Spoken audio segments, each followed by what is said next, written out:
"You're the selfish one," Dad declared at Christmas. "We raised you and you give nothing back." Mom added, "Ungrateful." I pulled out a folder. "Here's $347,000 in wire transfers over 5 years. Your mortgage, utilities, car payments." The forensic accountant stepped forward. "And here's $189,000 in credit cards fraudulently opened in her name." Mom's face went white. "My name is Kendra Williams, and the first time I gave my parents money, I was 24 years old and thought I was finally becoming the daughter they deserved. I grew up in Richmond, Virginia, in a neighborhood where everyone knew each other's business and appearances mattered more than truth. My parents, Gregory and Diane Williams, were fixtures at Ebenezer Baptist school board meetings and every community event that required people to see them as pillars of respectability. Dad worked in pharmaceutical sales.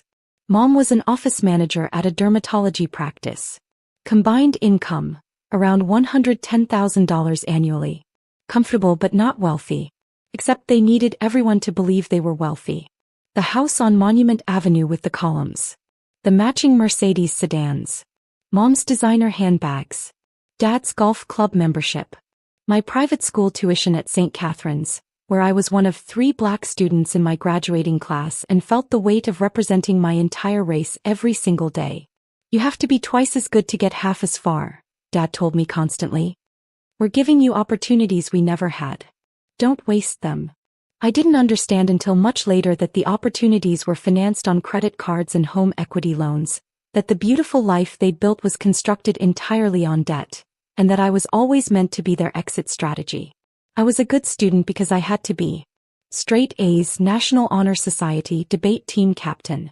I got into Howard University with a partial scholarship, and my parents made a big show of the acceptance at church.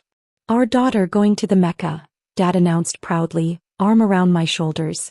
What he didn't announce was that the scholarship only covered 60% of costs, and I'd need to take out $28,000 in loans for my first year alone. "Don't worry about the money," Mom said when I hesitated over the loan documents. "Education is an investment. You'll make it back tenfold." I believed her. I signed. At Howard, I majored in accounting. It wasn't glamorous, but it was practical, stable, respectable. The kind of career that would make my parents proud and maybe finally let me exhale. I joined Delta Sigma Theta. I interned at Deloitte the summer before senior year.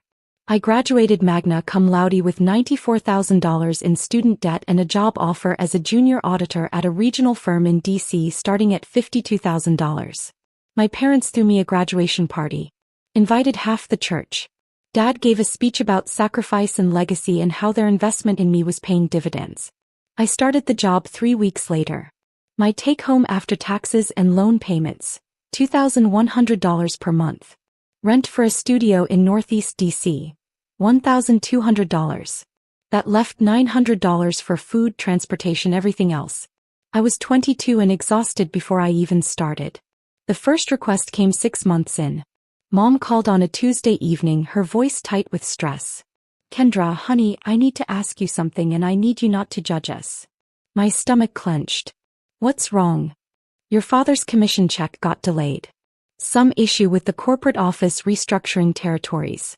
It'll get sorted out, but in the meantime our mortgage payment is due and we're about $1,800 short." "Mom, I don't have." "I know you're just starting out. I know it's a lot to ask.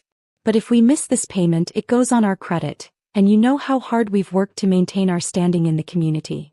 There was the community. The appearance. The thing that always mattered more than reality. "Can you ask someone from church for a short-term loan?" I suggested weakly. "Kendra." Her voice went cold. "We are not begging from church people. We have dignity. I thought you understood that." The guilt was immediate and overwhelming. "I'm sorry. I didn't mean. We raised you better than to suggest we humiliate ourselves publicly. I thought after everything we sacrificed to send you to that expensive school, you might want to help your family when we hit a rough patch. But if you'd rather we lose our home." "No, I'll help. Let me transfer it." I sent $1,800. Left me with $340 for the next 2 weeks. I ate ramen and peanut butter. I walked to work instead of taking the metro. Mom called 3 weeks later. "Sweetheart, that check finally came through. We'll get you that money back by the end of next month. They didn't. When I asked about it 6 weeks later, Dad sounded irritated. Kendra, we just paid $3,200 to fix the HVAC system. The house is falling apart. You want us to live in discomfort after we've given you everything? I stopped asking for repayment. The pattern established itself. Crisis, request, guilt, rescue, no repayment. Every 3 or 4 months like clockwork. Car repair. $1,200. Property taxes higher than expected. $2,400. Medical bills from Mom's dental work. $1,800. Dad's car insurance spike. $900. By my second year at the firm, I'd sent them roughly $18,000. I was promoted to senior auditor with a raise to $61,000, and somehow I had less money than before. I made one friend at work who I trusted enough to confide in. Jasmine Park, a tax specialist who'd grown up in a Korean immigrant family and understood complicated parent dynamics. Are they paying you back? She asked when I mentioned helping with their mortgage again. They're my parents, I said as if that explained everything. That's not an answer. They raised me, sacrificed for me. This is what family does. Jasmine studied me with an expression I couldn't quite read. Kendra, family helps each other. Family doesn't systematically drain each other dry while calling it love. I changed the subject. I wasn't ready to hear it. I met Marcus at a Howard alumni event in DC when I was 26. He was a systems analyst at Booz Allen, smart and kind and completely unimpressed by status performance. We bonded over being the first in our families to achieve certain professional milestones and feeling the weight of all the expectations that came with it. 6 months into dating, I introduced him to my parents over Sunday dinner. Did not go well. Mom took one look at Marcus. His off-the-rack suit, his Honda Accord, his state school engineering degree, and I could see her mentally calculating his net worth and finding it insufficient. Systems analyst, Dad repeated when Marcus mentioned his job. That's like IT support? More infrastructure architecture, Marcus explained patiently. I designed the frameworks that. Kendra's doing very well at her firm, Mom interrupted. She's on track to make manager within 2 years. We've always encouraged her to aim high. The message was clear, you're not high enough. After Marcus left, Mom cornered me in the kitchen. Sweetheart, he seems nice, but is he really? I mean, you're going places. You should be with someone who matches your trajectory. He's brilliant and kind and treats me like. Like what? Like you're worth dating despite having no trust fund? Kendra, you deserve someone who can provide the lifestyle you grew up with. The lifestyle they couldn't actually afford, she meant. The lifestyle I was actively subsidizing. I moved in with Marcus 8 months later. My parents didn't come to help me move. The requests for money didn't stop. If anything, they accelerated. Now there was judgment attached. I know you're playing house with that man, Mom said when she called asking for $2,200 for car repairs. But family is family. Blood is blood. Don't forget where you came from. Marcus noticed. Babe, you sent your parents money again. That's the 3rd time this month. They're having a hard time. They drive Mercedes. They belong to a golf club. How hard a time can they be having? I didn't have an answer. I made manager at 28. Salary jumped to $89,000. I was leading audits for mid-sized regional companies and I was good at it. I understood how money moved, how to read between the lines of financial statements, how to spot patterns that didn't add up. I was tracking million-dollar discrepancies in corporate accounts while somehow remaining blind to what was happening in my own life. The breaking point started with a rejected credit card. Marcus and I were at Target buying groceries. My card declined. I tried another one. Declined. I felt the heat of embarrassment creep up my neck as the cashier waited. I'll get it, Marcus said quietly, pulling out his card. In the parking lot, I called my credit card company. The balance on my primary card, $8,900. I thought it was around $2,000. There must be an error, I told the representative. Let me check your recent transactions, she said. Then she listed them. Nordstrom. Bloomingdale's. A jewelry store in Richmond. A spa. Restaurants I'd never been to. All in Richmond. None by me. Can you tell me the billing address on this account? I asked, my voice shaking. 4127 Monument Avenue, Richmond, Virginia. My parents' address. I pulled my credit report that night. Marcus sat next to me on the couch, his hand on my knee as I scrolled through the accounts. 5 credit cards I'd never opened. Total balances, $37,000. A personal loan from a credit union, $28,000. A store credit account at Ethan Allen Furniture, $12,000. All with my social security number. All with my parents' address. Kendra. Marcus's voice was gentle but firm. This is identity theft. This is fraud. They're my parents, I whispered. There has to be an explanation. There is. They've been stealing from you for years. I called my mother the next morning, my prepared speech dissolving the second she answered. Mom, did you open credit cards in my name? Silence. Then, Kendra, you don't understand the pressure we've been under. Not a denial. Not an apology. An excuse. You committed fraud. You destroyed my credit. We raised you. We gave you everything. You think that private school education was free? You think we didn't sacrifice every single day to give you opportunities? This is how you repay us. With accusations. You stole from me. We borrowed against your future earning potential, which only exists because of us. Every dollar you make is because we invested in you first. I hung up. I was shaking so hard I dropped the phone. Marcus held me while I cried. Then he said, we need to get you a lawyer. And a forensic accountant. The forensic accountant was a woman named Patricia Okonkwo, recommended by Jasmine. She was 50, sharp as a blade and utterly unfazed by family drama.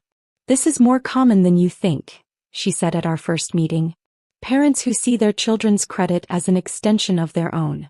They convince themselves it's borrowing, not stealing.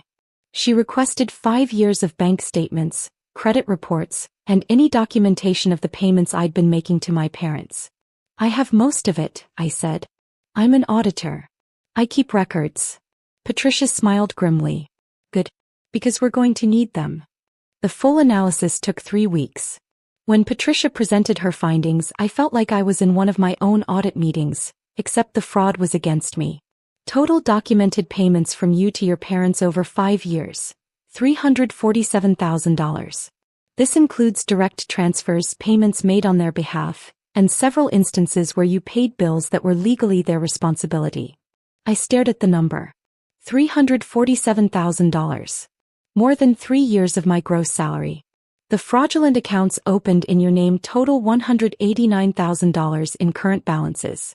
Based on transaction history, I estimate they've charged approximately $240,000 to these accounts over 4 years, paying minimums to keep them from defaulting until recently. How was I making $89,000 a year and sending them this much? I asked, my voice hollow. You weren't. You were going into debt yourself. You currently carry $67,000 in credit card balances of your own, plus your student loans. Kendra, you've been funding your parents' lifestyle by destroying your own financial future. The lawyer, Bernard Shaw, was equally direct. You have an exceptionally strong case for fraud, identity theft, and financial exploitation. The question is what outcome you want. I want them to stop, I said. That's the easy part. The hard part is, do you want them held accountable? I agonized over the decision for 2 months. These were my parents, the people who raised me, who came to my school plays, who taught me to ride a bike. But they were also the people who stole $189,000 from me while calling me selfish. Marcus was patient. Whatever you decide, I'm with you. But Kendra, think about our future. We want to buy a house someday. Maybe have kids. How do we do that if your credit is destroyed and they're still draining you? Jasmine was less patient. They're betting you'll choose the appearance of family harmony over your own well-being. That's exactly what they've been doing all along. I decided to confront them. One more chance to make this right without lawyers and police reports. I chose Christmas. My parents were hosting their annual holiday party. 50 people, catered food, a bartender, everything designed to project success they didn't have.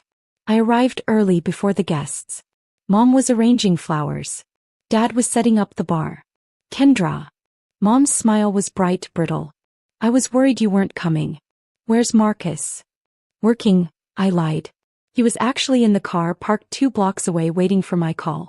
Well, you can help me with we need to talk. No. Before people arrive. Dad looked up from the whiskey bottles.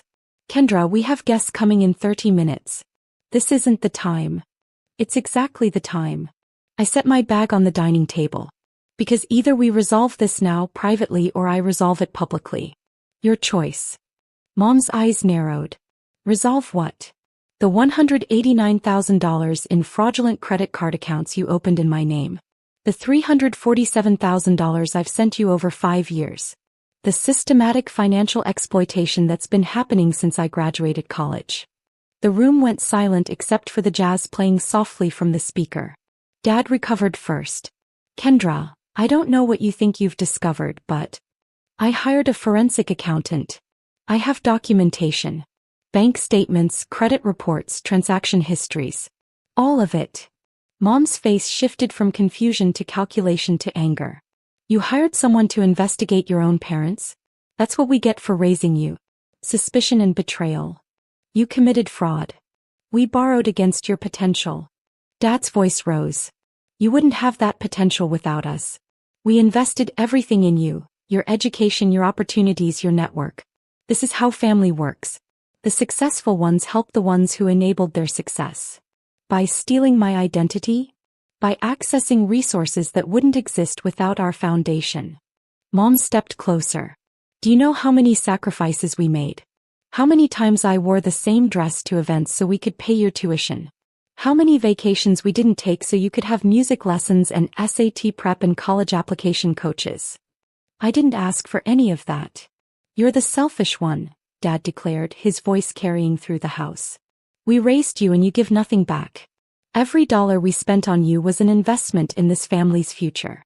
Your future. And now that you have that future, you want to hoard it? Want to play victim because we needed help during hard times. Mom added, ungrateful. After everything. Ungrateful. Something in me crystallized. I pulled out the folder Patricia had prepared. Here's $347,000 in wire transfers over 5 years. Your mortgage, $2,800 a month for 60 months. That's $168,000. Utilities averaging $400 monthly. That's $24,000. Car payments totaling $78,000. Insurance, repairs, property taxes, HOA fees. Every single transfer documented with date, amount, and purpose. I spread the pages across their expensive dining table, the one I now knew I'd probably paid for. Dad's face went red. So what? So you helped your family. That's what you're supposed to. The doorbell rang. I walked to the door and opened it. Patricia Okonkwo stood there, professional and composed, carrying a leather briefcase. This is Patricia, I said. The forensic accountant I mentioned. Patricia stepped inside, nodding politely to my parents. Mr. and Mrs. Williams. Thank you for agreeing to this meeting. We didn't agree to anything, Mom said. Kendra, this is insane. We have guests. Patricia opened her briefcase and pulled out a bound report. This is a comprehensive analysis of financial transactions involving your daughter over the past 5 years. In addition to the $347,000 in documented payments she made on your behalf, I've identified $189,000 in credit card balances across 7 accounts fraudulently opened using her social security number. She laid out the evidence methodically.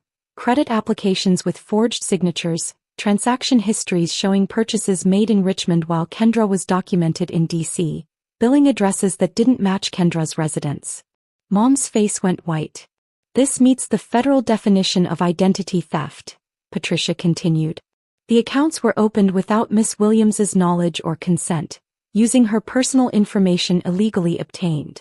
Several of these accounts are now in collections, damaging her credit score and ability to secure housing or loans. Dad sank into a chair. We were going to pay them back. We just needed time. You've had 5 years, I said quietly. You've had $347,000 from me directly. How much more time did you need? You don't understand the pressure, Mom whispered. The expectations. Everyone watching us, judging us. We couldn't let them see us struggle. We couldn't let them know we were human. I said. That you made financial mistakes? That the perfect image was a lie. It wasn't a lie. Dad's voice cracked. We built something. We gave you a foundation. You can't put a price on. You put a price on it, Patricia interjected. Roughly $536,000 by my calculation. That's the total cost to Miss Williams, direct payments plus fraudulent debt. The doorbell rang again. Guests arriving. Mom looked panicked. Kendra, please. Not tonight. We can discuss this later, work something out, but please don't ruin Christmas. I'm not ruining anything, I said. You did that years ago. I'm just deciding what happens next. I pulled out the settlement agreement Bernard had prepared. Here are your options. 1. You sign this agreement acknowledging the debt and entering a structured repayment plan. You'll also sign affidavits for each fraudulent account, allowing me to report them as identity theft and remove them from my credit. You'll attend financial counseling. And you'll have no contact with me for a minimum of 1 year while I decide if I want a relationship with you at all. And if we don't sign? Dad asked. Then Patricia and I leave this house, drive straight to the police station and file criminal charges for identity theft and fraud. Federal offenses. 3 to 7 years in prison conservatively. Mom started crying. Real tears this time, not performative ones. You'd send us to prison? Your own parents. You'd steal $500,000 from your own daughter? The question came out harder than I intended. While calling her selfish? The doorbell was ringing continuously now. Voices outside. Their guests arriving for the picture-perfect Christmas party. Dad looked at Mom. Something passed between them. Shame, fear, the crumbling of the facade they'd maintained for so long. We'll sign, he said quietly.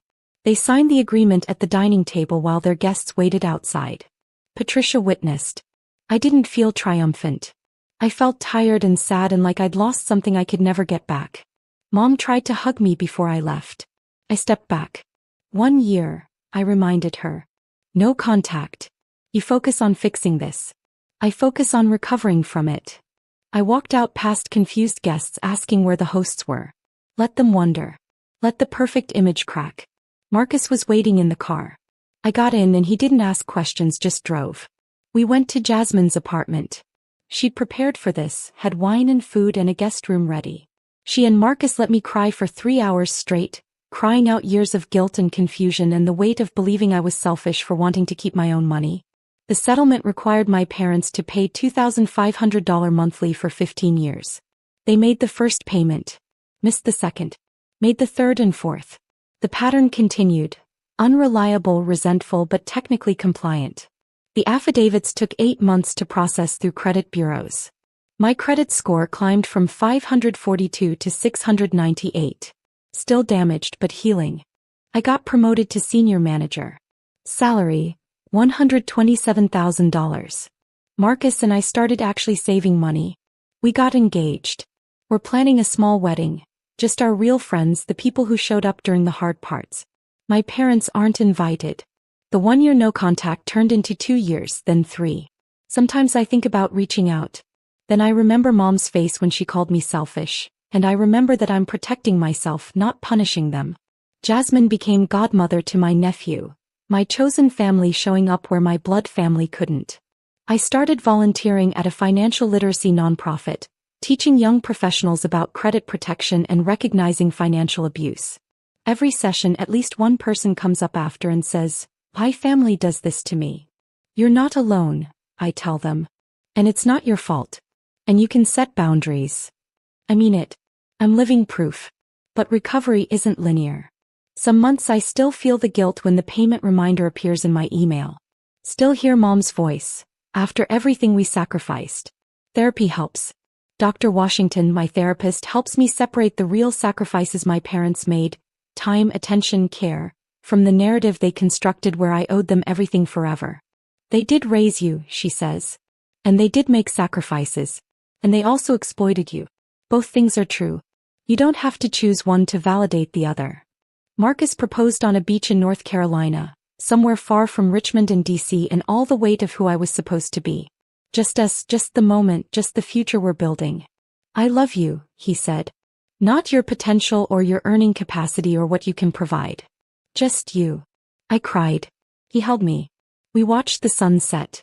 The wedding is in 4 months. I sent my parents an announcement, not an invitation. They'll know it happened. They won't be there. Mom called my phone 3 times last week. I didn't answer. She left a voicemail. Kendra, please. Enough time has passed. We're family. We need to talk about your wedding. People are asking questions. People are asking questions. Not I miss you. Not I'm sorry. Just concern about appearances. I deleted the voicemail. Last month my parents' house went into foreclosure. Without my $2,800 monthly mortgage payments, they couldn't sustain it. They're moving to a 2-bedroom apartment in a less prestigious neighborhood. Dad's golf club membership lapsed. Mom had to sell her Mercedes. The community is talking. The perfect facade finally, completely shattered. Part of me feels guilty about that. The part that was raised to protect the image at all costs. But a larger part, the part that spent 5 years eating ramen while funding their country club dues, feels something else. Not satisfaction. Not vindication. Just free. I bought my first home last month with Marcus. A modest townhouse in Silver Spring, Maryland. 3 bedrooms, a small yard, completely within our budget. Our budget. Built on our salaries. No hidden debt, no fraudulent accounts, no performance for an audience that doesn't actually care. Sours. The closing attorney asked if my parents would be contributing to the down payment, as many parents do. No, I said simply. They won't be. She nodded and moved on. Just another line item in the transaction. I wish it felt that simple. Because the truth is I still love them. Still miss the parents they were when I was 7 before I understood about money and image and the weight of their failures. But I can't go back to who I was. The daughter who believed she was selfish for wanting to survive. Patricia called last week. She's working on another case. A young man whose family opened business loans in his name. She wanted to know if I'd be willing to talk to him to share my story. People need to know they're not alone in this, she said. That family financial abuse is real and recovery is possible.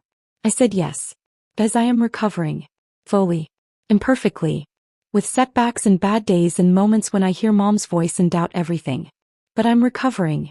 The wedding venue is booked. The dress is ordered. Marcus's family is excited and supportive and keeps asking how they can help, and I'm learning what that feels like. Family without strings attached. Jasmine is my maid of honor. She gave a toast at our engagement party. To Kendra, who taught me that the hardest boundaries to set are the most important ones. I thought about my parents sitting in their apartment, angry about the settlement payments, angry about losing the house, angry that I won't pretend none of this happened for the sake of appearances. And I realized, I'm not the selfish one. I never was. The forensic accountant's report sits in a fire-safe box in my home office. I don't look at it often, but I know it's there. Evidence. Documentation. Proof that I'm not crazy, that it really happened, that the voice in my head saying you're ungrateful was never telling the truth. Recovery means carrying that knowledge forward. Building a life that honors reality instead of performance. It means Christmas at my house this year with people who love me for who I am, not what I can provide. It means teaching financial literacy to young professionals and watching their faces when they realize they're allowed to say no. It means planning a wedding without my parents and grieving that loss while also protecting my future. Both things are true. They'll always be true. And somehow, impossibly, I'm learning to live with that.